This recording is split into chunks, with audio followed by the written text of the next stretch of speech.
मो नाम हूँ एस मुरलीधर। मु सहकारी कार्यनिर्वाही अधिकारी जयपुर। देखंतु ये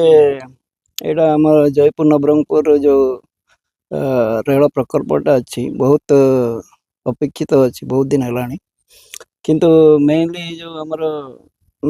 जो जमी अधिग्रहण प्रक्रिया टिके कौन कारण विलंबित होगा जो आज पर्यंत कार्य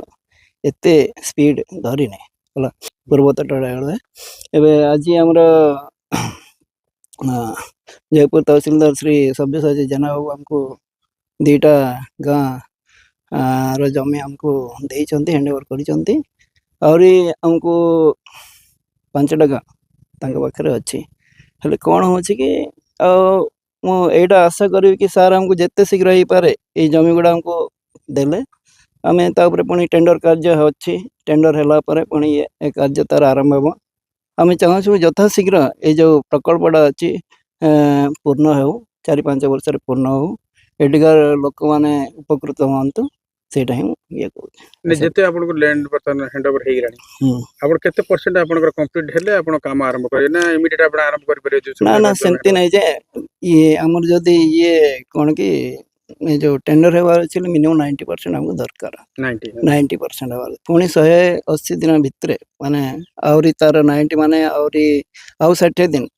ये हमर ये हला परे कोन कि टेंडरिंग हला परे आउ 60 दिन भितरे बळकाटा मिली जवार अछि तेबे जे हमें प्रोसीड करि पारिबो केते सुधा एटा कार्यकर्ता हो आपण हमें आशा करछु एई वर्ष भितरे हेई जवार अछि एटा पूरा आमर प्रकल्पटा हूँ जयपुर पूरा नवरंगपुर पर्यंत पाखापाखि 44 किलोमीटर हेले नवरंगपुर एंड नंदाणी तहसील ठीक अच्छे प्रोग्रेस भी भल अच्छी